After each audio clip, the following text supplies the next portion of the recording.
Good morning. Welcome to my channel, or welcome back if you've been here before.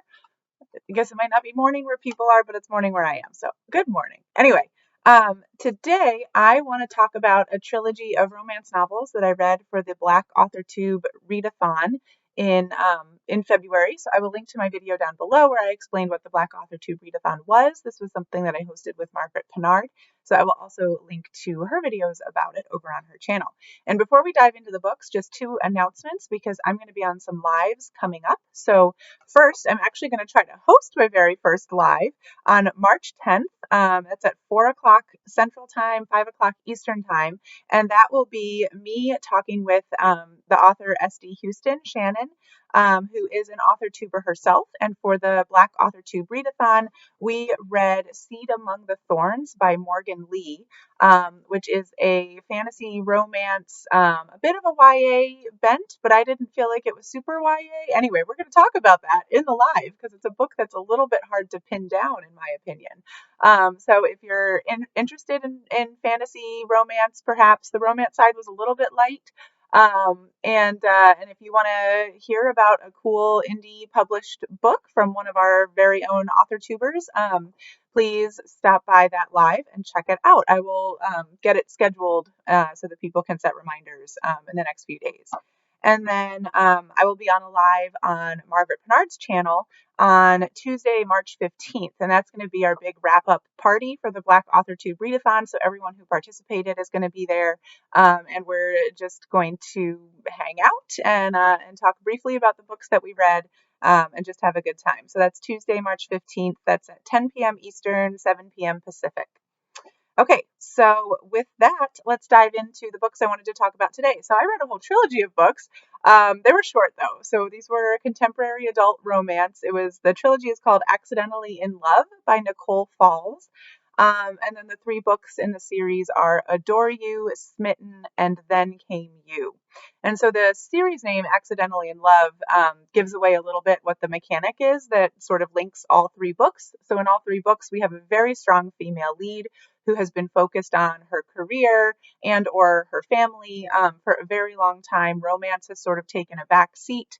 And she sort of falls in love a little bit surprisingly over the course of each of these books with a male protagonist who either she just meets suddenly or feelings develop suddenly, that sort of thing. So someone unexpected that she falls in love with, and then romance ensues, and it's very lovely.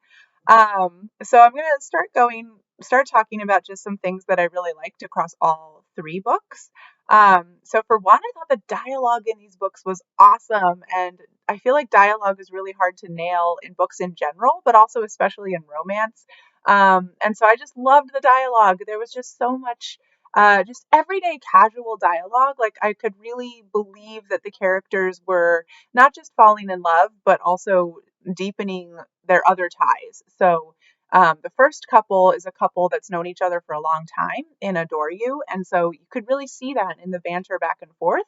Um, and then in the next two books, we had couples who had just met in the beginning of the book, and their dialogue was just like easy, and yeah, it was just convincing, if that makes sense, that these were like real people on the page. So I really liked the dialogue. Then I always like a romance series with interconnected characters, and I know that's really typical of romance, but like I'll just get sucked into the series if I know that the second book is going to follow a side character from the first book. And so that's true of these three books. And that also leads me into another strength, which is there's a lot of really strong female friendship in these books. So our three main female leads are all really good friends. Two of them are actually sisters, and so we see them being strong and supportive and loving to each other in all three books. And then there are some other friends as well. And then there's also really strong family in all of these books. So we actually see the families, we see the deep relationships with their families. This author accomplishes a lot because these are pretty short books. They're almost novella length, I would say. Maybe a little longer than novella length, but they're not chunky at all. Yeah, and the guys all have strong families as well. So this isn't a book, these aren't books where one of the characters is like not in a good place, which is a pretty common romance thing. And that can be great to see a character that's going through a career change or has just been through a bad breakup or, is like struggling in some way and then finds the love of their life as part of that journey. But that's not true of these books. All of these characters really have a lot of stuff going for them. And so I really like to see that sometimes too, of just people who have happy, satisfying careers and then are looking for the romance, and people who have strong families and stuff. It's just, yeah, it's just cool to see that and to see romance happening in that context. Yeah, and along all those lines, we have three female leads, all of whom are very well established in their careers and very happy and satisfied with their careers. And again, in romance, often one of the main protagonists, often a female lead, is at some like turning point in her professional life. And like I said, that's great, but sometimes it's nice to see uh, people, yeah, people who already have like who are doing well in their careers then do the romance part. So I liked that. So yeah, so those were things that I liked, I guess, across all three books. There's these books have a little bit less sex overall, I would say, compared to some romance. Although the first book had more, and it might just be that I paid attention to it less as I got into books 2 and 3 because I was so interested in what was happening with the side characters from book 1. But that was my impression, was that there was less like explicit sex on the page in books 2 and 3. In book 1, I think maybe a slight content warning because there is sex in a public setting. And it's not like that weird or anything. I don't even want to say weird. It's not yeah, like the public doesn't notice, but that does happen. So just a little bit of a heads up there. But yeah, and I guess there isn't really anything that I didn't like about these books. The one thing that annoyed me a little bit as I was reading them was just that the titles felt a little vague for sort of matching up with what was happening in each book. Although then once I'd read them, it's like, okay, I can see why this title was chosen, but I still think the titles were just like maybe a little bit vague. But yeah, and I guess the other thing I wanted to talk about was of the three books, number 1 was my favorite, and that might be partly just a new introduction to characters, and then Devora, the female lead in the first book, she does show up a little bit in the other 2 books. But yeah, just getting introduced to this group of people and everything was new and exciting. So that might have been part of it. But I also just really liked the storyline in number 1. So in number 1, we have Devora. She has been hooking up casually with Ellis, who is actually a childhood friend. They actually grew up together because their mothers were best friends. And Devora had a pretty serious relationship with Ellis's younger brother, who's her age, and Ellis is a few years older than her. And she actually thought she might marry the younger brother at one point, but then this was all a high school thing, and then they got to college and that sort of fizzled out and everybody's cool with it. The younger brother has moved on and gotten married, and Ellis has always been a bit of a playboy, and Devora just hasn't really dated much, because she's looking for the zing, like a special spark with someone.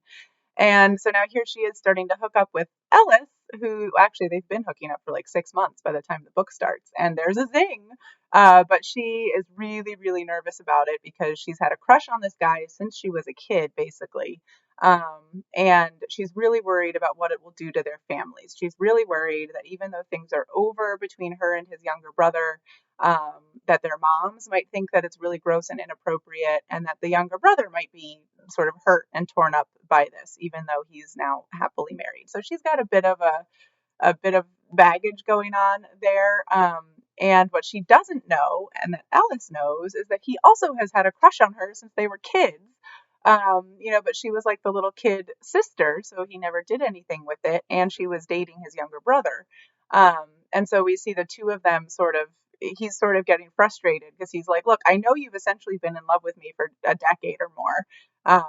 And she's really dragging her feet all along getting into that. So I just really liked that storyline of we dive into a book where the characters already have a really long history that just makes a lot of sense, and then they just have to sort of, in a way, overcome a bit of that history to let the sparks really fly. So that one was my favorite one.